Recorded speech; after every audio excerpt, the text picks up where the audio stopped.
well. So Awesome. that is cool too. Yeah, and you're live on Facebook, and Nice. Hello. yeah. So you're now very famous. That was exciting.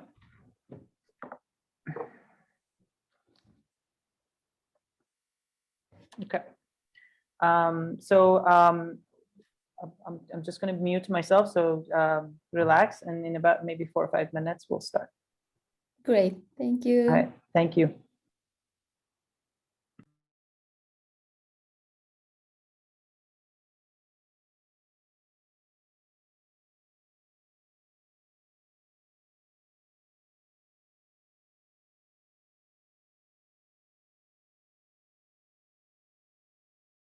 This is because not only our department was invited to this event, but we in fact invited everyone globally, whoever we knew, to this event. And this is the first event of a series that we're going to hopefully continue on for the rest of the year.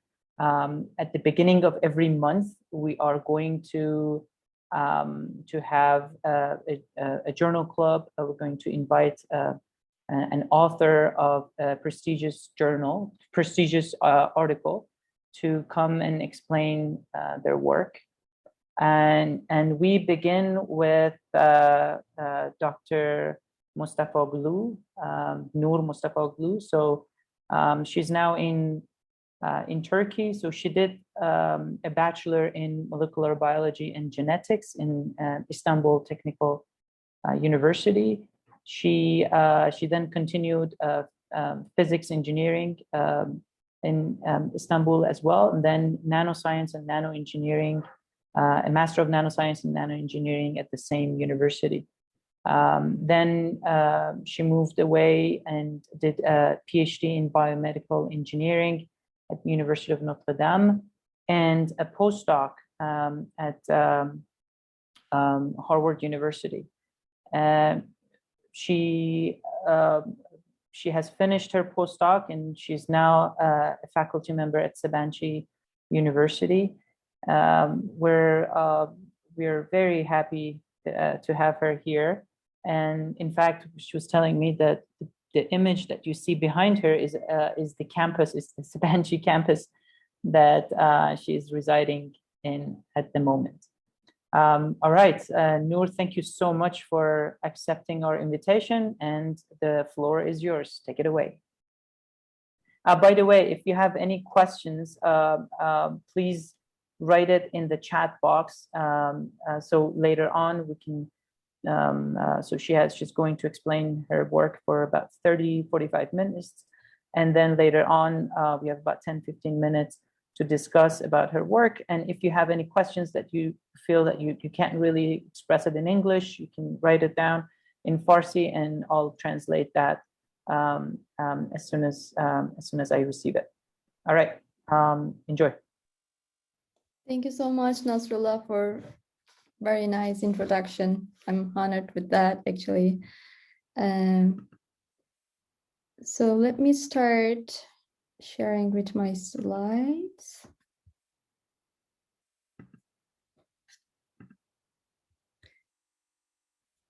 So today, actually, as Nasrullah mentioned, I will be describing one of my papers, which is about blood-brain barrier.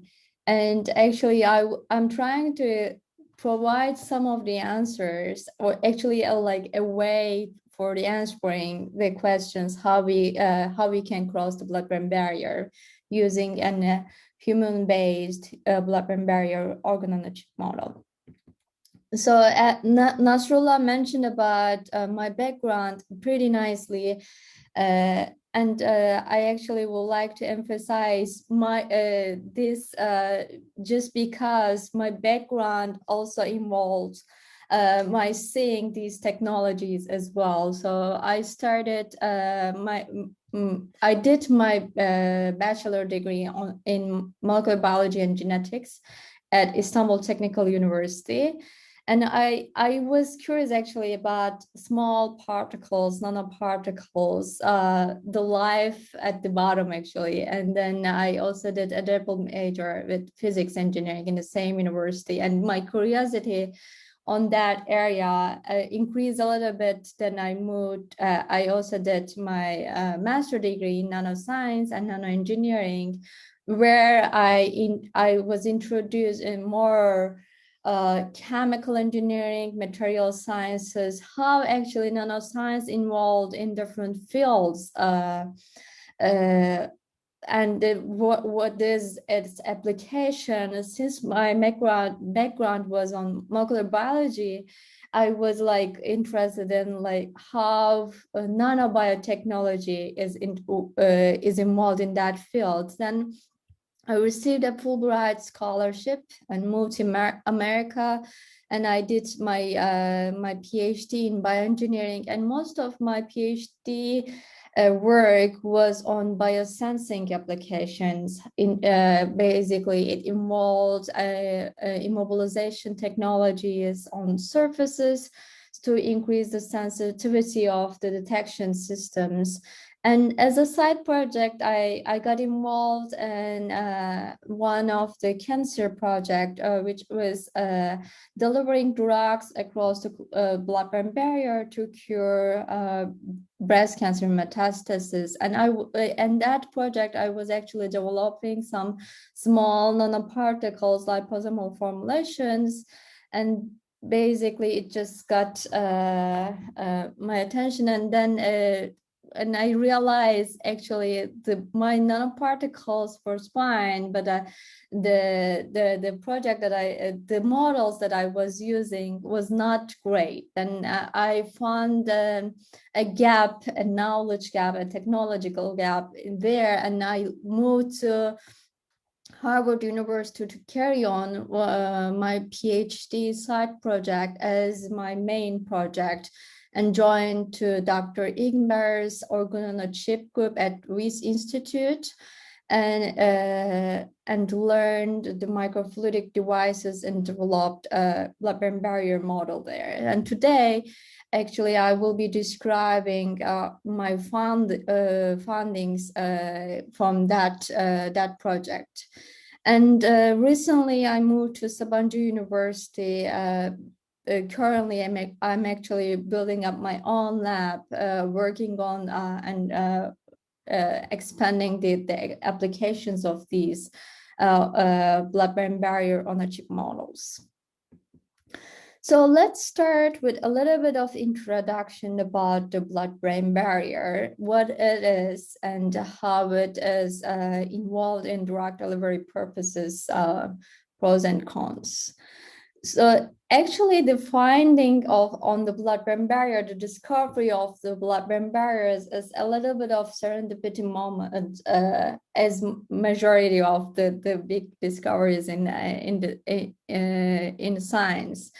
And in early 1900s, Paul Early was actually working on a very different project, not related to blood-brain barrier. He was interested in understanding oxygen absorbance in different cells and for different dyes, and he injected animals with different dyes like tryptophan blue intravital dyes, and then he realized the animal vasculature system is stained with the dye except the brain, and he just moved on, and like obviously he published his results to say that this is a strange thing, but he did not claim anything about it or did not follow any experiments with that. But one of his students, Edwin Goldman, got curious about this experiment, and he carried out that experiment with an additional experiment. And in that one, instead of injecting the dye intravenously to the animal, he injected with the intrathecal and the dye stained only the central nervous system, but not the rest of the body.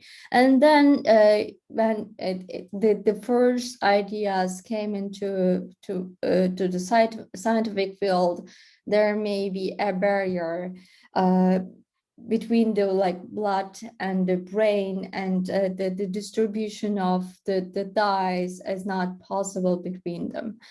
And after these first experiments, at that moment, they could not name it. The first name, the term, came with the Leah Stern's experiments descriptions in 1921, and then we basically start learning about the blood-brain barrier a little bit more. Like we learned why these dyes cannot cross between the blood and the brain, and discovered a high expression of tight junction proteins in 1960s.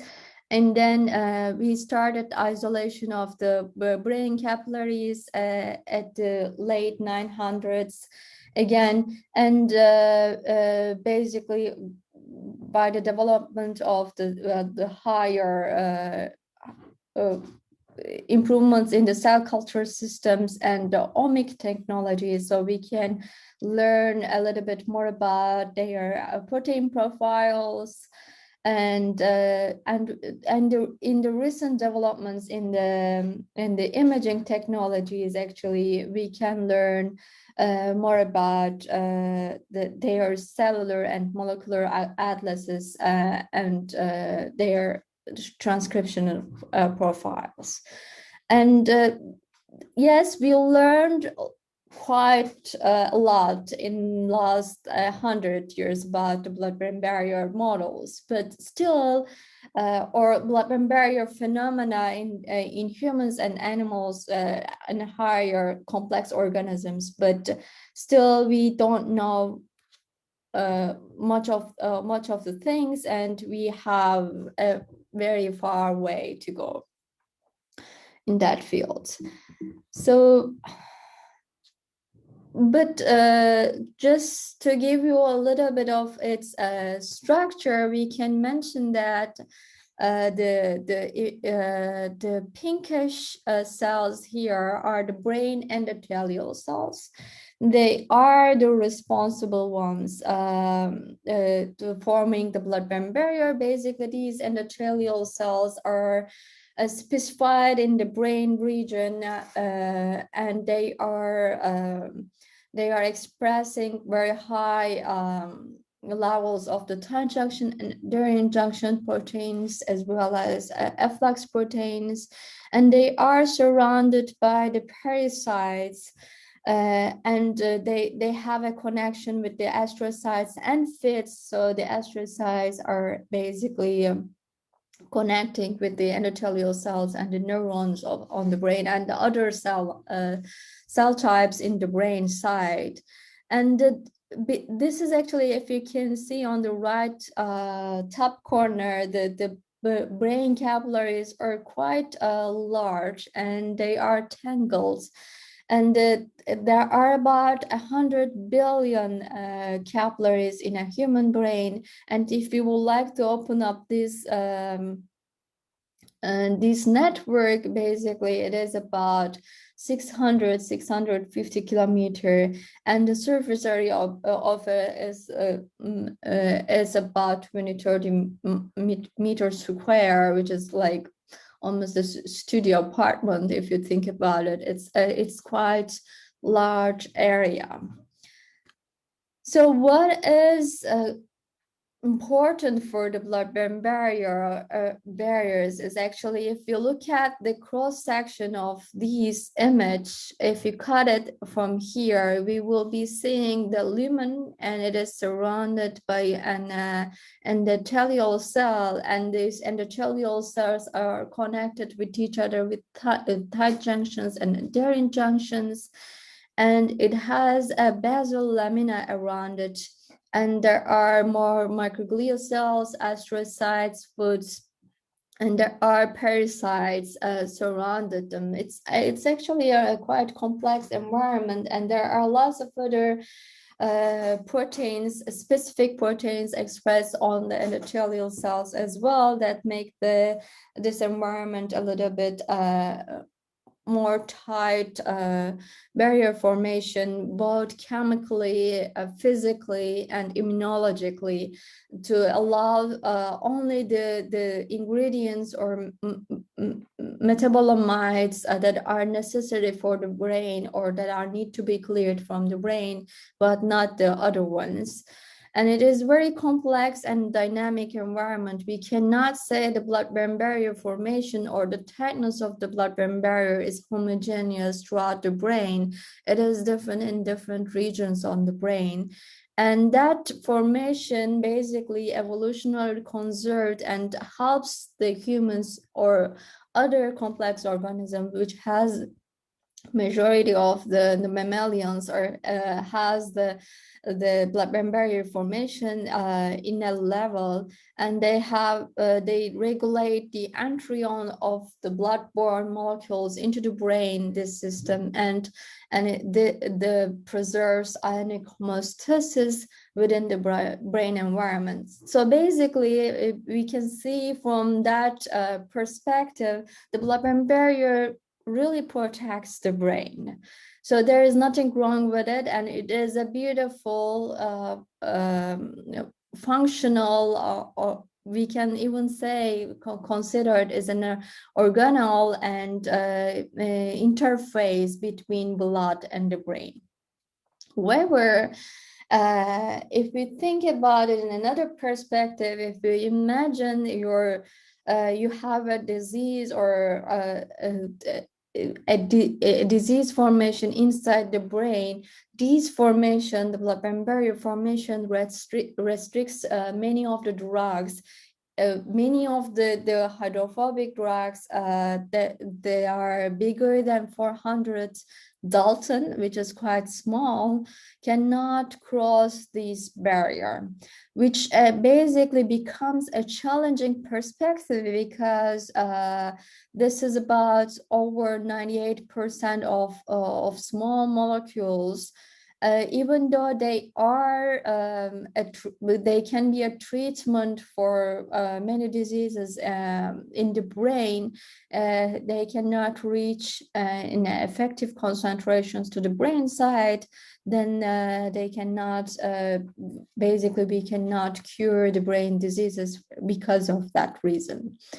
And one of the yes, blood-brain barrier is one of the reasons that these molecules cannot cross the blood-brain barrier, but we have to understand what features, what moieties that the brain endothelial cells are expressing or having in that conditions that are not allowing these molecules, small molecules, cross the blood-brain barrier, or drugs permitted from crossing the blood-brain barrier.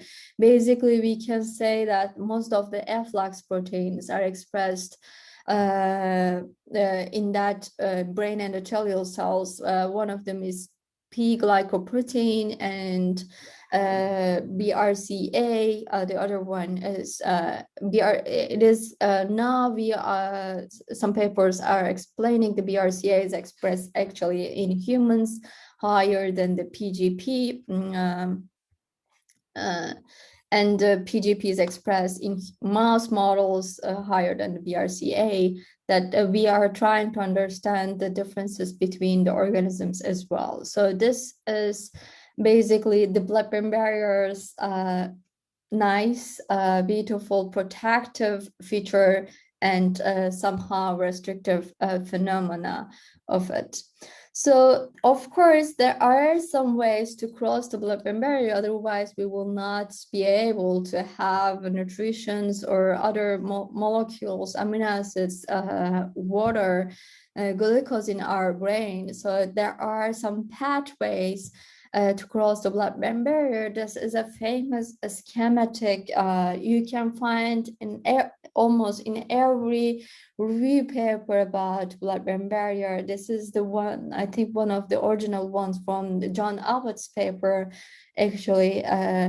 Basically, there are different pathways to cross it, and one of them is water-soluble agents. They can cross the blood-brain barrier via intercellular pathway.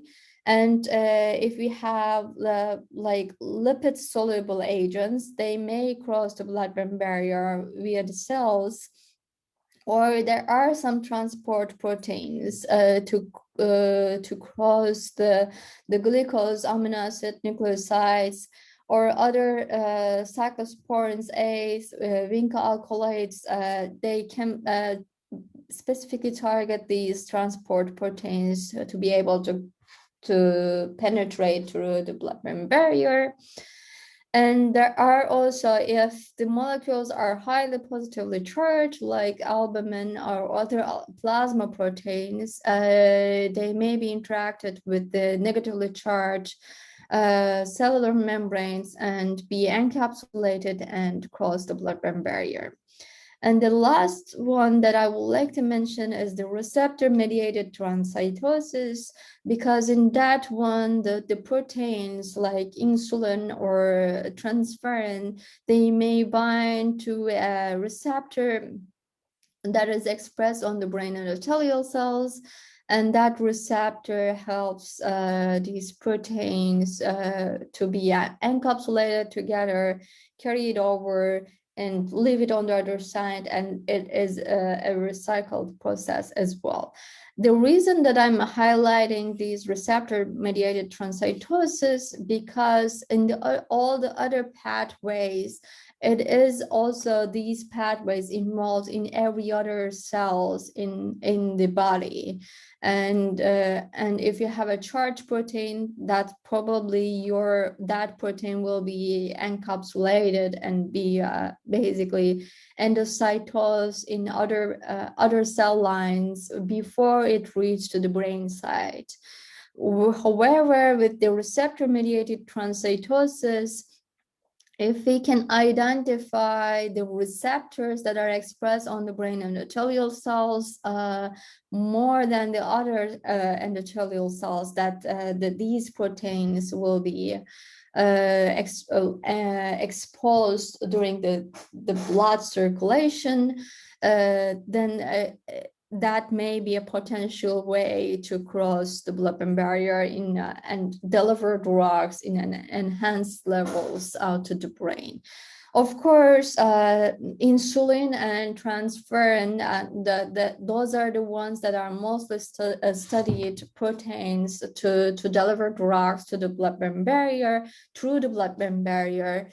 And although they are really highly expressed on the brain endothelial cells, they are also expressed in some of the some of the other cell lines as well. So the field currently needs to identify new proteins actually for delivering these drugs, or the field needs to design new molecules, delivery agents to cross the blood-brain barrier that binds more specifically to the brain transferrin or brain transferrin receptor molecules or brain insulin receptor molecules.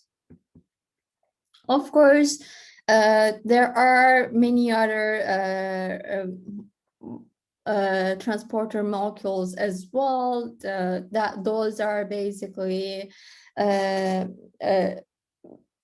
used for nutritioning the brain, and some of them are also targeted for the delivery agents as well, especially the GLUT1 and the transferrin receptor-mediated mechanisms are also involved in that picture. And there are different pathways in that area that are involved for nutritioning the brain, and those can be potentially targeted proteins in the field for delivering the drugs. So this is basically how the blood-brain barrier in healthy conditions, but what happens if the blood-brain barrier dysfunction, or like how it is behaving in different disease conditions like brain cancer, Alzheimer, Parkinson's, stroke, epilepsy, trauma, and some other inflammation, infectious diseases, so on and so forth. The studies are actually in that field are still ongoing, and we now know that, for example, in epileptic conditions, the expression of the PGP is increasing, even though the blood-brain barrier becomes more leakier, still the small molecules cannot cross the blood-brain barrier because of the efflux proteins are expressing a lot higher than the healthier conditions, then they are allowed permitting the drugs not cross this barrier. And also the similar thing in the Alzheimer diseases and dementia conditions, and the research is still ongoing on which one is occurred earlier. For example, we still don't know whether the blood-brain barrier becomes leakier before we see the first A-beta agglomeration occurring in the brain, or is it already they got leakier this agglomeration occurred. So there is and the blood-brain barrier dysfunction also depends on which stages of the diseases occurred. That we start seeing the different basically different features of the diseases. So it has been saying that in early stages of the Alzheimer, the blood-brain barrier becomes leakier, but in the late stages, it becomes in much more tighter formation. And it's the same thing for the brain cancer, even though the small molecules, if they cannot cross the blood-brain barrier, how a cancer cell manage crossing it and form a tumor inside the brain. So that's and what is the mechanisms, pathways that are leaching, like maybe a small cancer tumor cell, circulating tumor cells are crossing the blood-brain barrier. Maybe it caused the cytokines, chemokines that are released from the cancer site reach to the blood-brain barrier and basically made the blood-brain barrier more permeable for the cancer tumor cells crossing the blood-brain barrier. And there is an idea, actually, I will be mentioning it in a little bit. The extracellular vesicles may lead to the first crossing the blood-brain barrier via the transcytosis mechanisms, and basically prepare the environment for the cancer cells to cross it. So basically, this is all these different diseases, and this is actually like a short list of these diseases that are related to brain, and obviously with the blood-brain barrier. And most of these diseases are studied a lot in the medical field, in molecular biology, biological fields, but the interaction of these diseases with the blood-brain barrier are still unknown, and we have little knowledge about it. And currently there is there is a field that is emerging in that area as well. And if we actually and obviously if we cannot cross the blood-brain barrier, there are many other reasons that we may not know, or we may not be able to develop the drugs for targeting the brain diseases or for treatment of the brain diseases, but blood-brain barrier is one of them. And the demand in that field is getting increased, and the amount of money and investments for that field is also getting increased. And by the 2025, we are expecting to see that number will be about more than 100 billion US dollars. So the studies, we have to study hard to identify the disease mechanisms of the central nervous system and develop therapeutics for that. So one of the reasons actually for it, we need to identify the mechanisms, but we may need to develop some models as well. This is also another thing. The reason that I was mentioning in the beginning of my talk that I was trying to develop different formulations of nanoparticles that can cross the blood-brain barrier, and obviously I cannot test them on the human, that even though I'm trying to develop these systems for treatment of the human diseases. And I was using some transval mechanism. They are static models and culturing 2D cell culture systems. They are very high throughput, they low cost systems, but they are lacking of some complexity, and they have poor relation to in vivo conditions. They are incremental and very important for the first phases of drug screenings, and quite useful in that sense. But these studies needs to back up with more complex models as well. And there are animal models that are developed for many drug designs and screenings, and they have high complexity, optimal cell-to-cell contacts. But the biggest disadvantage of the animal models, they may have a high variability between the models, and of course the mouse models are not equal to human systems, and in that way we actually have poor translation ratio of the drugs designed on the mouse models. When they go into the clinical trials, we have a quite big failure rates in the late clinical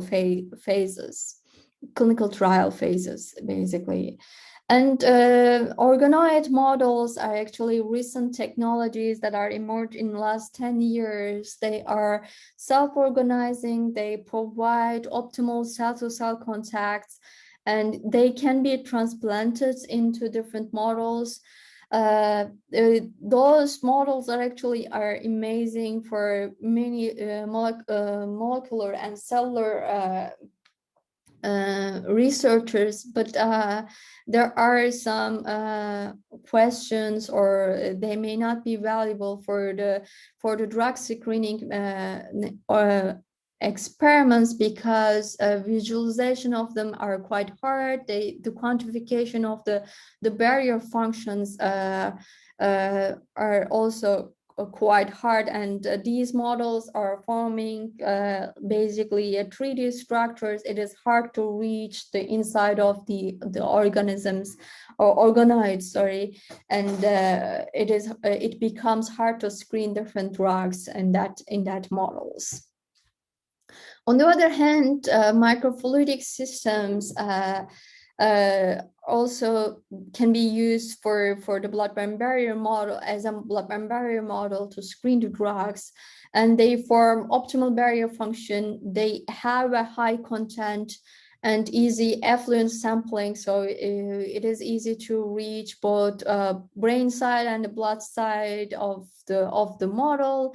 And they may provide physiologically relevant conditions and they can support some organ-organ interactions if we can connect these different organ-on-a-chip models. On the other hand, these models also have some drawbacks, such as they have low throughput and they are expensive, even though there are more studies are continuing on in this field, so try to reduce the price of them, and the predictiveness of that models are not validated with the non-human primates or humans. And again, there are very important studies are ongoing in the field that may be solved in the near future as well. There are some DARPA projects in the United States to help to answer that question as well. So eventually, I decided to move with the microfluidic system to test by my nanoparticles, whether or not they are crossing the blood-brain barrier. And then as I said, I moved to Wyss Institute.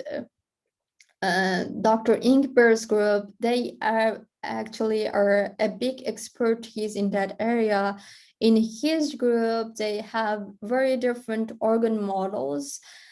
For some organs, they have more than one model, because the idea is not building a whole organ on a chip. It's the idea is building a functional unit of an organ that can be used for different aspects to understand molecular mechanisms, or to screen different drugs, to develop different disease models on an organ. So they have gut models, small intestine, colon models, two different lung models, alveolus and small airway, two different kidney models, proximal tubule glomerulus. They have bone marrow model, BBB model, and actually they have a lot more of them, like skin model, heart model, liver model. So the list is quite big, and I would like to show a short video of them to you. Basically, this is one of the lung chip model that they are developed, and there is a permeable membrane, a synthetic membrane. They put the lung cells and the capillary lung cells on the top, capillary cells at the bottom, and the lung cells introduced into the air, bottom cells basically with the blood. And you can test different bacteria, or basically on the lung side, the encapsulation of the bacteria from the cells, and eating, like the macrophages eating that bacteria. They also have got on a chip model, so you can see the beautiful villi formulation on that model. And since they are applying the vacuum channel, and this has like cyclic motions on the system, and that the same thing that we are actually experiencing in a gut environment, it was the same thing for the lung as well. And by connecting all these chips, you can actually build like a huge human on a chip system to study PK/PD models. And basically, it's a great tool to learn more about the functional units of the organ, to use these functional units to screen different drugs, develop different drugs, to understand their mechanisms, to enhance our knowledge about their disease models. So I involved in developing the blood-brain barrier models in that group, and to learn their expertise on the blood-brain barrier, expertise on the organ-on-a-chip models and microfluidic devices. So in that model, we basically use a very similar chip model, which has two two channels separated by a synthetic membrane. And at the top channel, we seeded with astrocytes and pericytes. These are human primary astrocytes and human primary pericytes.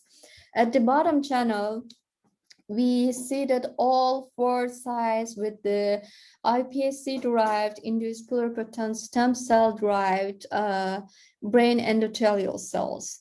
These are the unique nature of this model, because since we are deriving these brain endothelial cells from the stem cells using a specific protocol, these cells basically express higher tight junction proteins, form very tight barrier formation that is basically that made this chip model amenable for the drug screenings.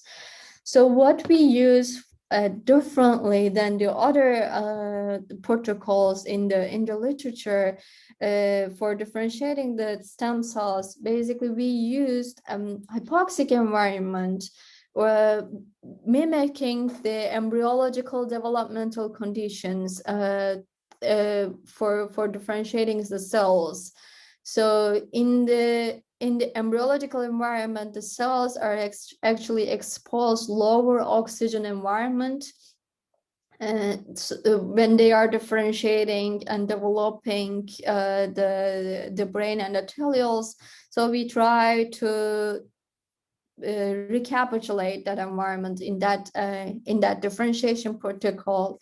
We basically, in first step, we grow the stem cells for 3 days after they reach to a certain confluency, and we switch to their media to our differentiation media for 6 days, and using the low oxygen conditions. Then we switch to endothelial cell media with the supplemented of the retionic acid for additional 2 days. Then basically we had these cells to seed on our chip environment, co-culture with the astrocytes and pericytes, that basically enhanced our conditions a little bit more. We remained that chips on 1 more day at the low oxygen environment and moved it back to the normal atmospheric oxygen environment later on. And after that, we kept it in the regular atmospheric oxygen conditions in an incubator. Actually, we cultured the cells under flow conditions,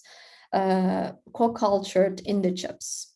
So then in the chips, after that process, we stained our chips with different markers to see whether or not these the cells are differentiated into endothelial cells. We stained for the tight junction proteins with ZO1, and claudin 5 is one of the basic tight junction protein is expressed on the brain endothelial cells.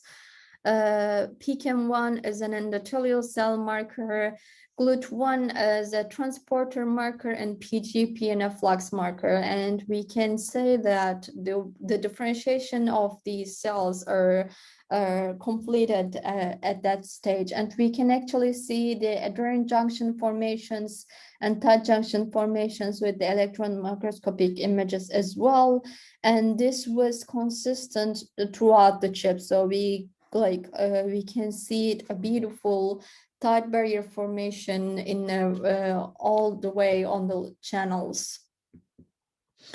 And then we did a little comparison study with these cells, and basically used or with other cells. Actually, we used primary brain endothelial cells seated on the chip and apply the same flow conditions that we were applying for the iPSC-derived brain endothelial cells.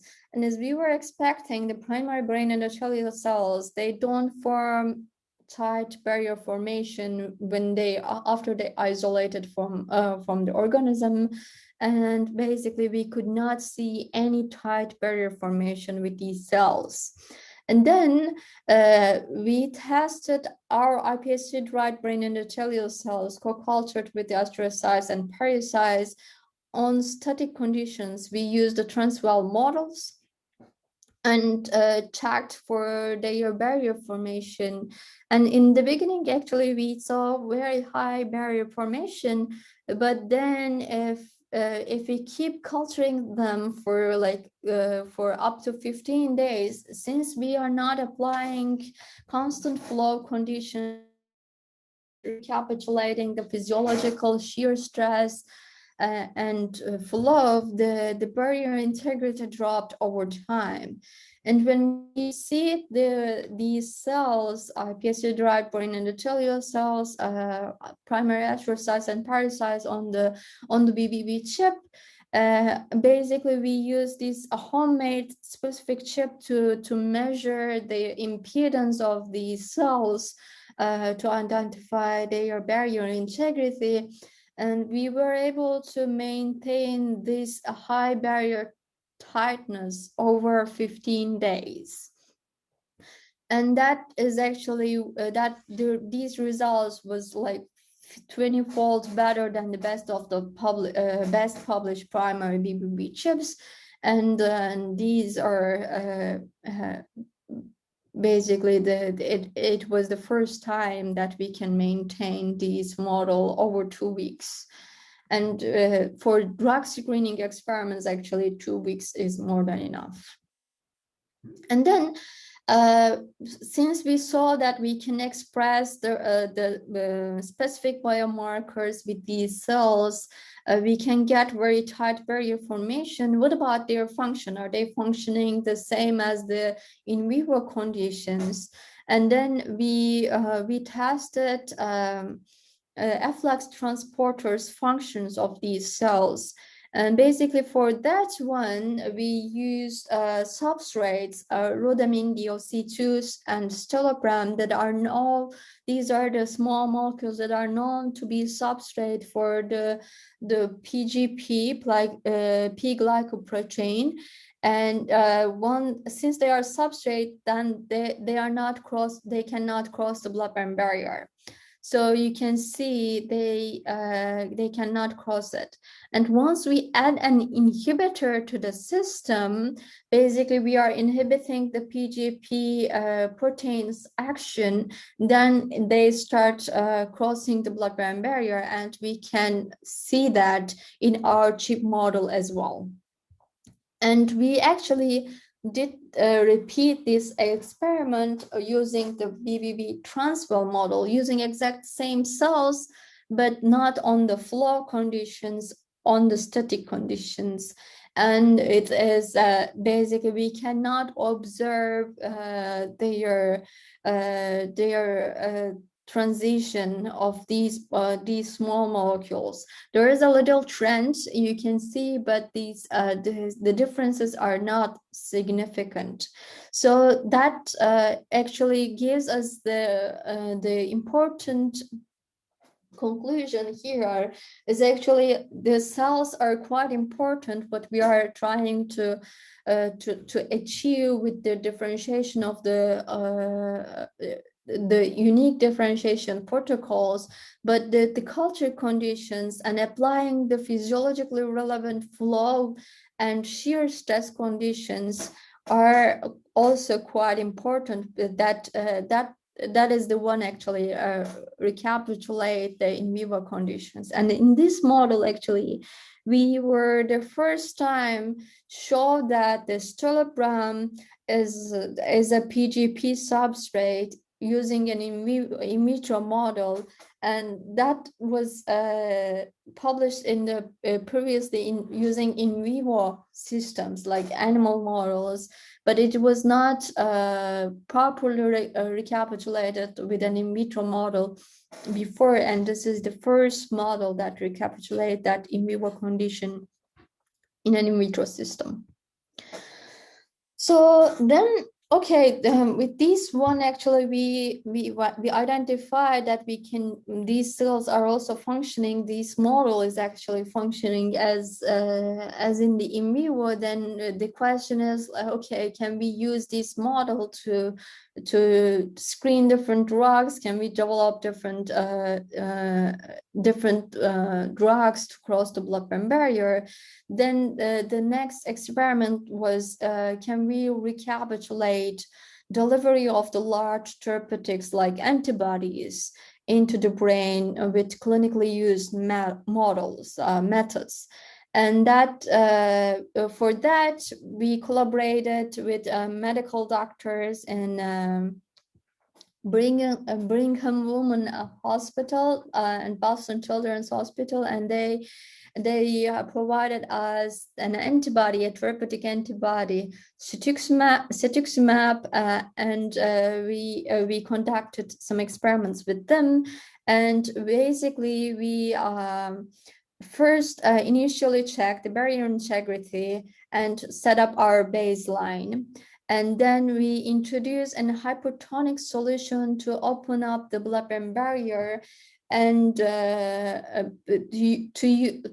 that, we used a mannitol solution, and we observed the opening of the blood-brain barrier. And then while introducing this hypertonic solution, we started introducing our therapeutic antibody and a large molecule to trace the blood-brain barrier opening.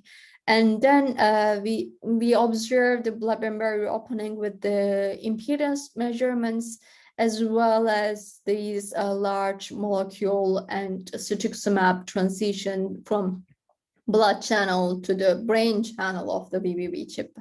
And then basically, once we stop using this hypertonic solution, move into the regular isotonic solution like media, and these opening up basically reversed back, and we got into the almost its initial points in 5 hours. And basically during that opening and closing process, we were able to deliver the large molecules and therapeutic agents to the brain side using this model. And basically, this is the same method, opening the blood-brain barrier with hypertonic solutions are using in the clinical settings as well. And the next stage is this was the physically opening the blood-brain barrier. And the next question is, can we do it with non-invasive methods? Like, can we target small molecules to the receptors, as I was saying, in the receptor-mediated transcytosis mechanisms, to target some receptors? And you may heard the NGPAP2 is a peptide that is targeting for the LRP protein, which is a receptor, and basically that can cross the blood-brain barrier. So to test that, we modified NGPAP2 peptides on quantum dots. And we use just quantum dots for delivering as a cargo and monitoring these peptide transition to the system. We did not use this for any therapeutic reasons at all. And we also tested as a control scrambled version of the NGPAP2, and to see the differences between these models. And we observed that the NGPAP2 modified quantum dots actually can cross the blood-brain barrier approximately 3 times higher fold than the scrambled version of it, which is indicating that the receptor-mediated transcytosis in that sense. And another experiment that we performed is with using the anti-transferrin receptor antibodies. We tested two different antibodies. One of them is 13E4, the other one is MEM75. Both of these antibodies are targeting the transferrin receptor, but different epitopes and with different features. 13E4 binds quite tightly to the transferrin receptor, and its binding affinity to the receptor does not change with the pH conditions. Whereas MEM75 is also binds to the transferrin receptor, however, its binding affinity at lower pHs, like when the antibody and the receptor endocytosed by the cells, when it goes inside of the cell, the pH drops, and the binding affinity of these antibodies also drops. Then it released from the receptor, it crossed the blood-brain barrier more efficiently, and that phenomena was shown with previously in different settings as well. As we were able to recapitulate that in our model as well, and we tested it with different settings.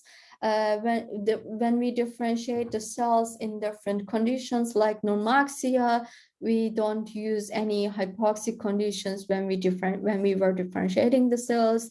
There was a trend for the differences, but the trend was non-significant. When we use low oxygen conditions, or when we use a chemical to mimic these low oxygen conditions, we were able to recapitulate that phenomena. The screening of different binding affinity of the antibodies was quite effective using these chips. And this was something that we were looking for because we were able to differentiate different binding affinities of different antibodies. That means we can differentiate or screen different antibodies that can cross the blood-brain barrier by targeting different proteins as well. Using that experiments that we published, actually, we developed an entire screening process. For that, collaborating with industrial companies, basically they are producing different antibody libraries for us first, and the initial screening are done with an 2D cultures, and then the hits are run in are human-based blood-brain barrier on a chip models, and the confirmation of the results will be on the humanized mice models. And I was involved in developing these pathway and the antibody shuttle project that we say, as this is still ongoing on, and hopefully there will be some interesting results published in a couple of years. There are still a long way to go for that project. And for as a summary, with these BBB chip models, we were able to establish a physiologically relevant blood-brain barrier in vitro conditions that recapitulates in vivo microenvironments with oxygen levels and shear forces, and that model basically provides a stable barrier function for us and express higher levels of efflux transporters, and it is possible to multiplex that model for a medium throughput for screening different drug systems and drug moieties as well. And we also collaborated with other researchers using these models to identify the brain seeking triple negative breast cancer extracellular vesicles, how they cross the blood-brain barrier, and how they target the astrocytes. And this is a collaboration with Dr. Marsha Moses' group at Boston Children's Hospital.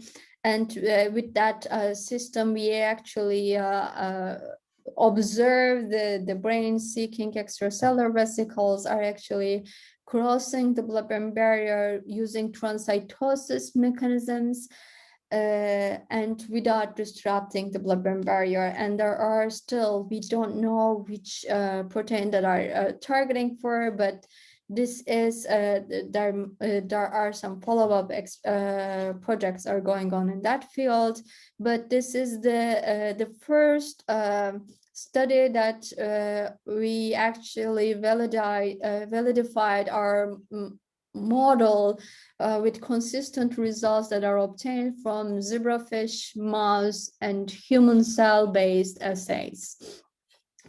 Basic mouse models, zebrafish models, and our in vitro human-based BBB models. So that is very interesting results, and actually the paper describing the transcytosis activities for crossing the brain-seeking extracellular vesicles through the blood-brain barrier is it is an interesting aspect as well, that unexpected results. And recently, we also involved in another study with the collaboration of with David Baker's group from UW, University of Washington, that they actually designed protein libraries with computational models, in silico models, and they actually, after they are designed, they actually synthesize their designed proteins that are targeting the transferrin receptor on the brain, and we tested their some of the high affinity, low affinity, and medium affinity, the peptide designs, and they are crossing the blood-brain barrier, and we identified their differences compared to the negative control knockout version of these proteins. And basically, we have been sure that the low affinity, high affinity moiety crossed the blood-brain barrier more efficiently, and that crossing event was basically follow the targeting the transferrin receptor efficiently, because there was no blood-brain barrier disruption during these studies. So that's another example actually for these models that can be used for drug designs and their screening effectively. So basically with that model actually and with additional models, when I as I said, I started my own lab at Sabancı University in Turkey, and I'm looking forward designing in vitro human models of the blood-brain barrier, and designing new microfluidic tube devices that are not less expensive, inexpensive versions of them. They can be biocompatible with addition of different sensors like electrical resistance, pH, oxygen sensors. And of course, I'm quite interested in developing different disease models, Alzheimer's, brain cancers. Actually, we recently received a new funding with Nasrullah Tabataei's group studying on epilepsy models, and I'm interested in developing personalized BBB models using the stem cell technologies, which I was already involving in that, and using the personal blood and body fluids, and identifying novel targets that is involved more omics studies and bioinformatic approaches. And understanding with using these models, our projects will understand cellular and molecular interactions, design new shuttle biomolecules with MD instrument relations and drug repurposing approaches, And I'm coming with a background from my PhD designing new drug models, nanoshuttles, liposome, nanosomes, different nanoparticles. And my recent interest is in studying different organal axes with the brain, gut-brain axis, lung-brain axis, immune-brain axis. So these are all the different perspectives to looking at the blood-brain barrier interactions with the different diseases and for the treatment approaches for these diseases. So basically, this is my lab will be focusing on designing nanoshuttles for enhancing drug delivery to the brain and identification of entry mechanisms using novel in vitro neurovascular units. And I also have side projects for biosensor developing for early detections of different cancers and infectious diseases. So with that, actually, I would like to thank all my PhD and postdoc advisors and all that beautiful, actually, collaborators and colleagues that I interact with. It was not basically, and it was not, and it is not possible to do research alone. So I'm pretty privileged actually to work with all these great minds. Thank you so much, and I'm happy to hear your feedback and try to, if you have any questions, answer your questions. Thank you so much, Nur. I believe that this fascinating talk was pretty exciting for everyone. I have tons of questions, I believe, but I think I should allow other people to ask questions. I think Professor Kamberi, whom you are familiar with, has questions. Let's see how I can open his mic.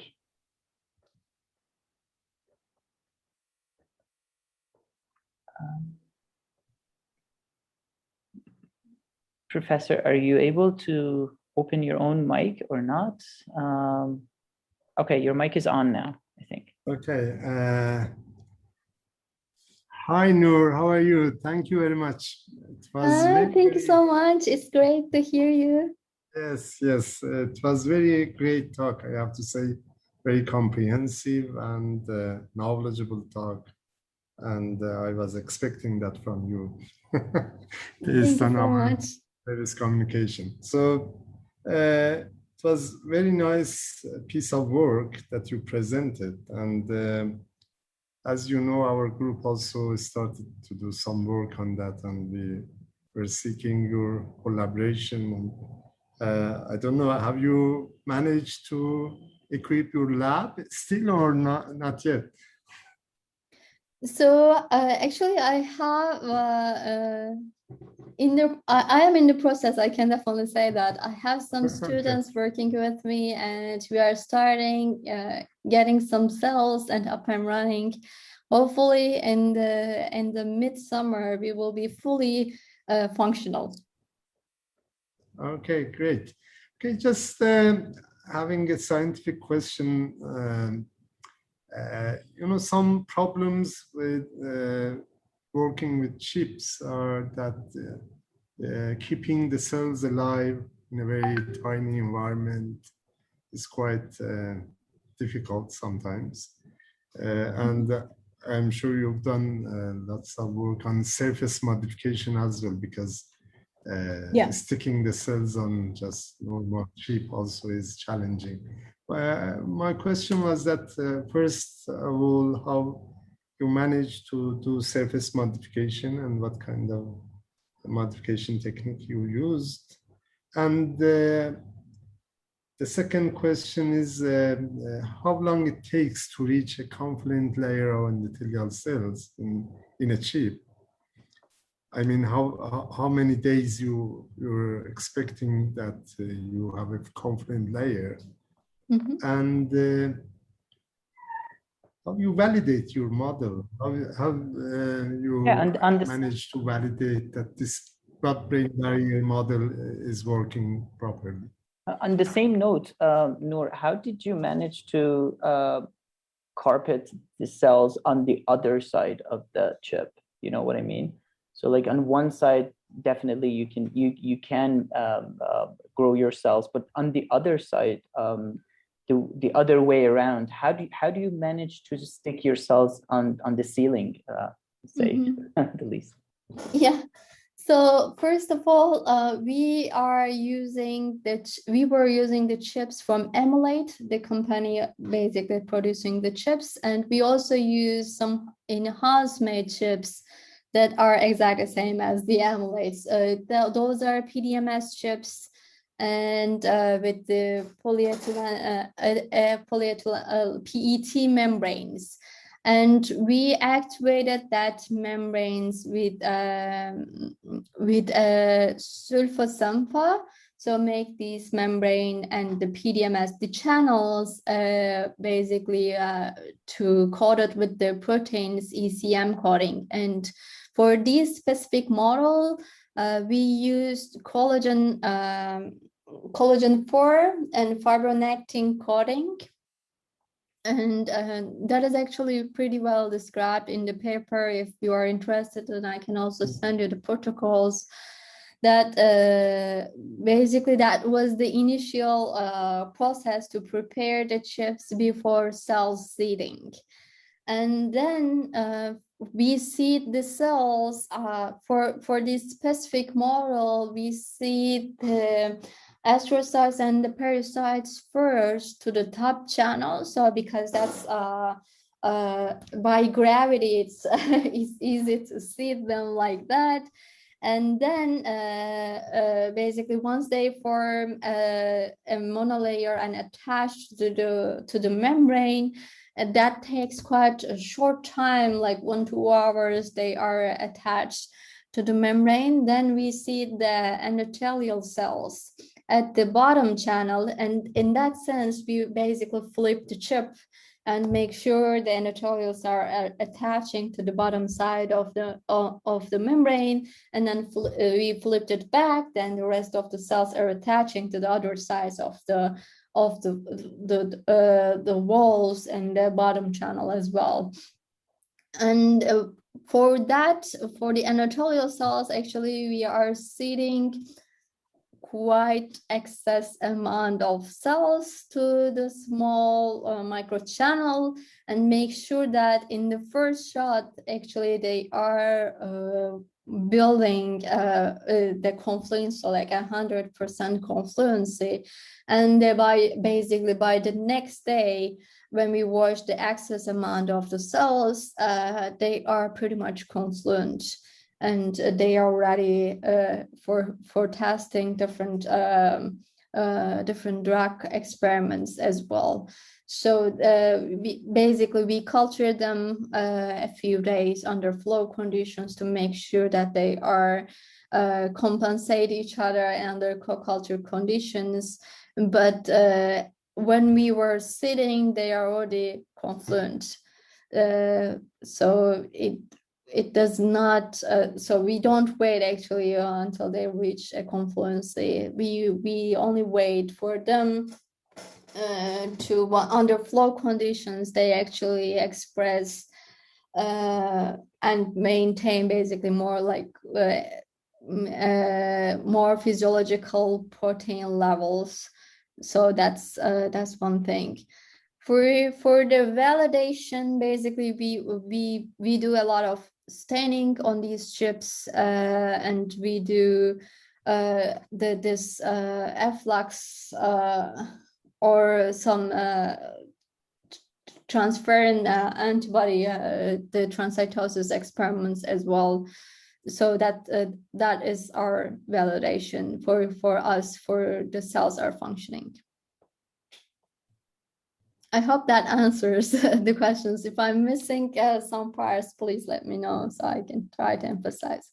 Yeah, I think that explains it all. Obviously, as Professor Kamberi explained, we're trying to do the same using instead of the porous membrane, we're trying to use nanofibers, and Thank you very much.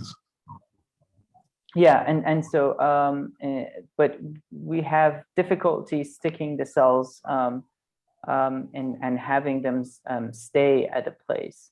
So I guess I have your contact, so I guess we'll discuss that with you later.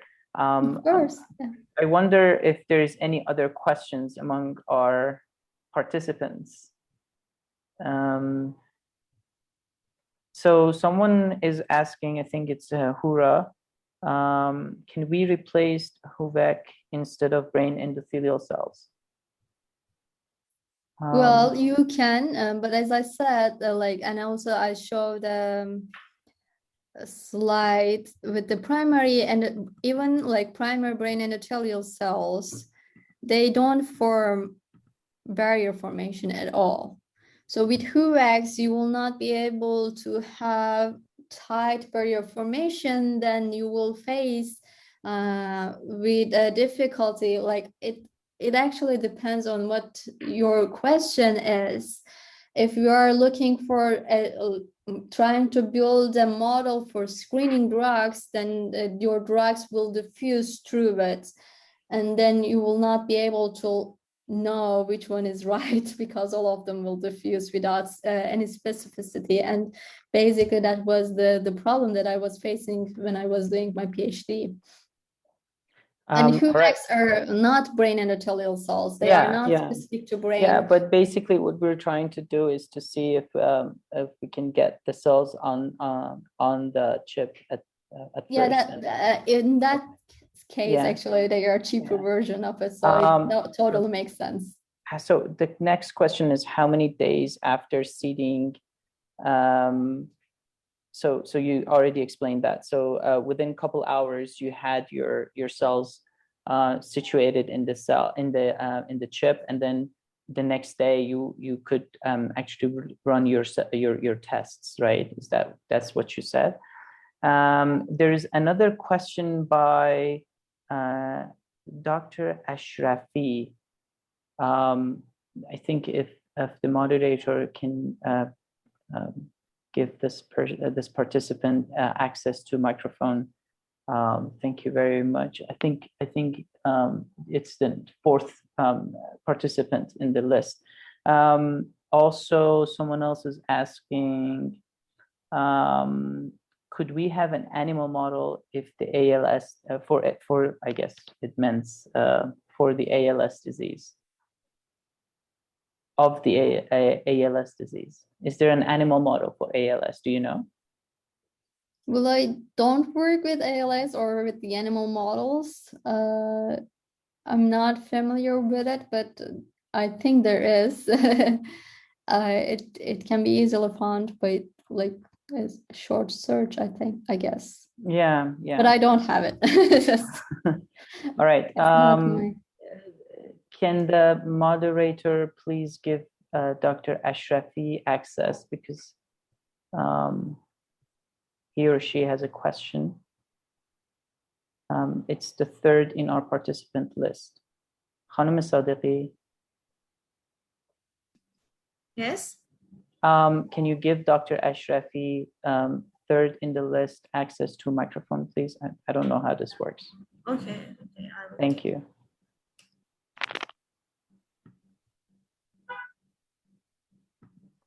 Okay.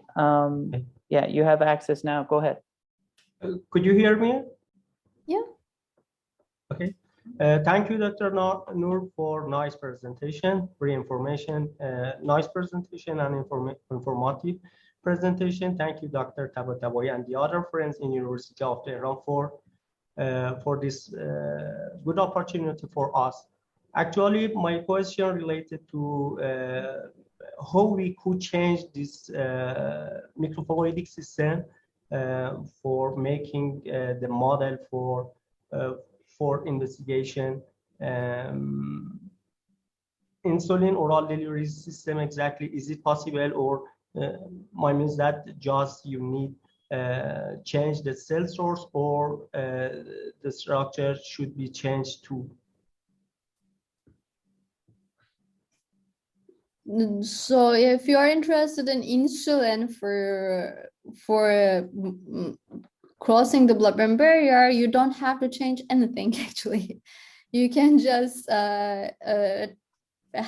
you need to have a target for insulin receptor that is already in the brain endothelial cells, and basically you can like it depends on your drug, and have your drugs introduce them to the blood channel and use the model that I was describing to you. If you don't have to change anything on the model.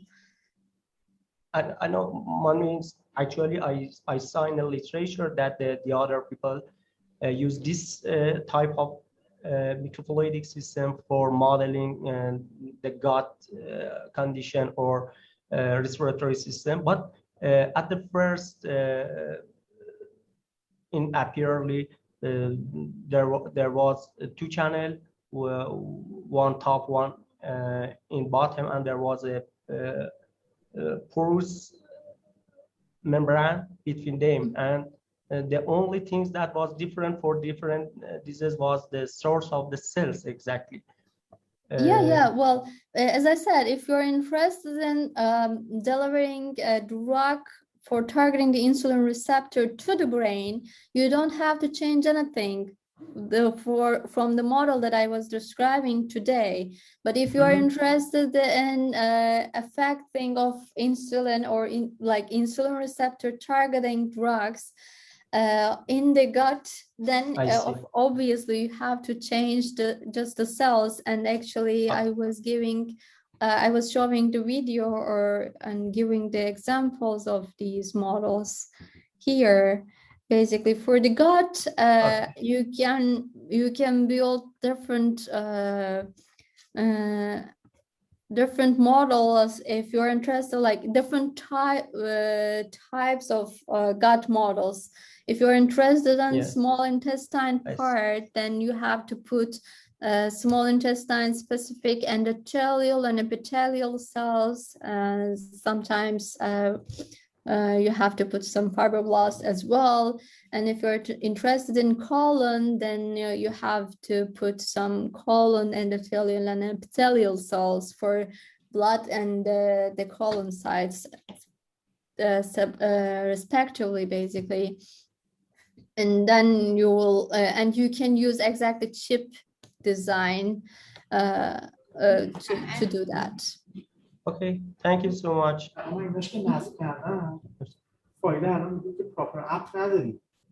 right. Okay. Any other questions? Officer, PowerPoint. Any other questions? PowerPoint.